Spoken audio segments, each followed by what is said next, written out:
जय माता दी सभी को। हर हर महादेव। आज हम देख रहे हैं यूथ कंपटीशन का उत्तर प्रदेश लोक सेवा आयोग एवं उच्चतर शिक्षा सेवा आयोग प्रयागराज राजकीय degree college GDC assistant professor Hindi का प्रीवियस ईयर क्वेश्चन पेपर। ठीक है, देखते हैं। और हाँ, एग्ज़ाम पॉइंटर हो गया, आप लोग देखना चाहे तो देख सकते हैं।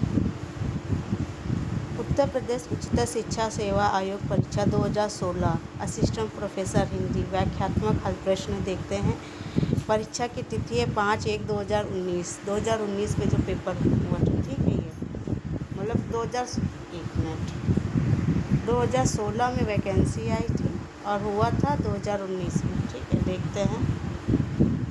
अवरण भाषा का स्थिति काल है तो 1500 ईसा पूर्व से 500 ईसा पूर्व, 500 ईसा पूर्व से 1 ईसा पूर्व, 500 से 1000 से 500 तक। ठीक, देख लेते हैं। सी ऑप्शन सही है आपका। ठीक है, 500 ईसा पूर्व से 1000 ईस्वी तक। भारतीय आर्य भाषाओं का विकास क्रम इस प्रकार है। प्राचीन भारतीय आर्य भाषा 1500 से 500 ईसा पूर्व तक है। इसमें आता है वैदिक संस्कृत, लौकिक संस्कृत। ठीक है, और मध्यकालीन आर्य भाषा 500 ईसा पूर्व से 1000 ईस्वी तक। ठीक है, आर्य भाषा इसके अंतर्गत आता है पाली, प्राकृत, अपभ्रंश। ठीक है, आधुनिक आर्य भाषा जो 1000 से अब तक। ठीक है, अब इसको देख लेते हैं।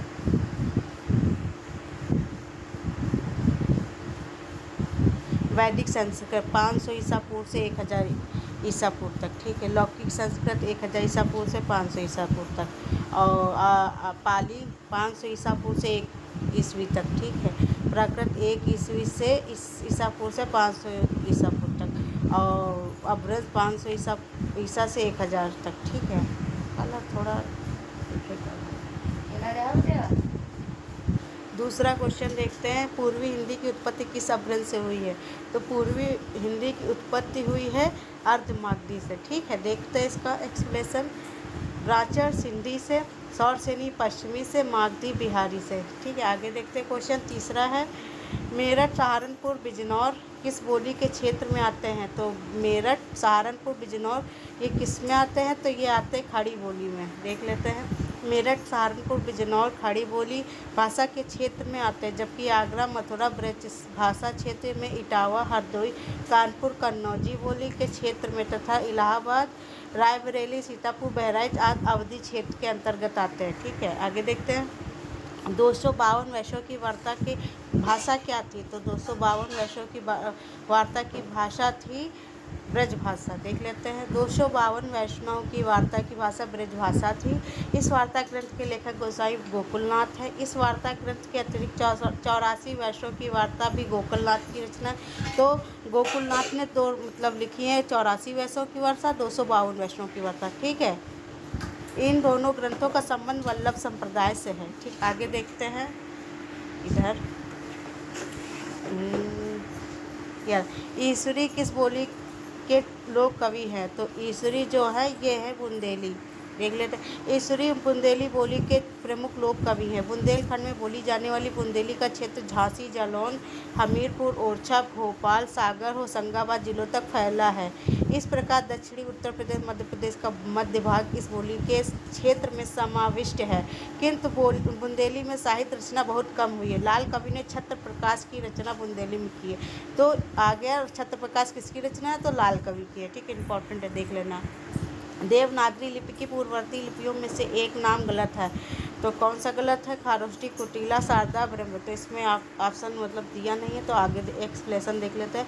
खारोष्ठी लिपि देवनागरी लिपि का पूर्ववर्ती लिपियों में नहीं है, जबकि ब्राह्मी लिपि देवनागरी लिपि का विकास हुआ है। अब देख लेते हैं ये ब्राह्मी लिपि, गुप्त लिपि, कुटील लिपि। ठीक है, आओ कुटील लिपि के अंदर देवनागरी लिपि, शारदा लिपि। ठीक है, आगे देखते हैं। इनमें द्विगुण व्यंजन है। तो द्विगुण व्यंजन कौन सा है? देखो, इस द्विगुण व्यंजन डा है। हिंदी में 2 नवीन विकसित उत्क्षिप्त या द्विगुण व्यंजन है, डा और ढा है, जबकि डा एवं ढा मूर्धन्य व्यंजन है तथा हा कंठ ध्वनि है। ठीक है, आगे देखते हैं। राजभाषा आयोग का गठन संविधान के किस अनुच्छेद के अंतर्गत हुआ है?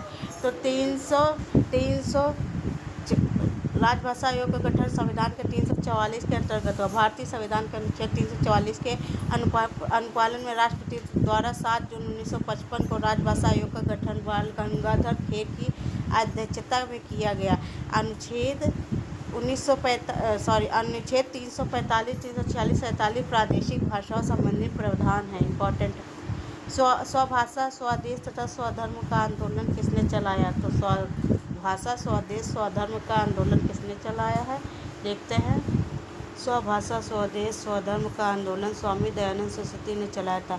हिंदी के प्रचार प्रसार में आर्य समाज के संस्थापक स्वामी दयानंद सरस्वती का योगदान महत्वपूर्ण है। समूचे राष्ट्र में हिंदी को प्रसारित करने का इन्होंने प्रसिद्ध ग्रंथ सत्यार्थ प्रकाश हिंदी में लिखा, जबकि महात्मा गांधी ने 1918 में हिंदी के प्रचार प्रसार हेतु दक्षिण भारत में हिंदी प्रचार सभा मद्रास चेन्नई की स्थापना की।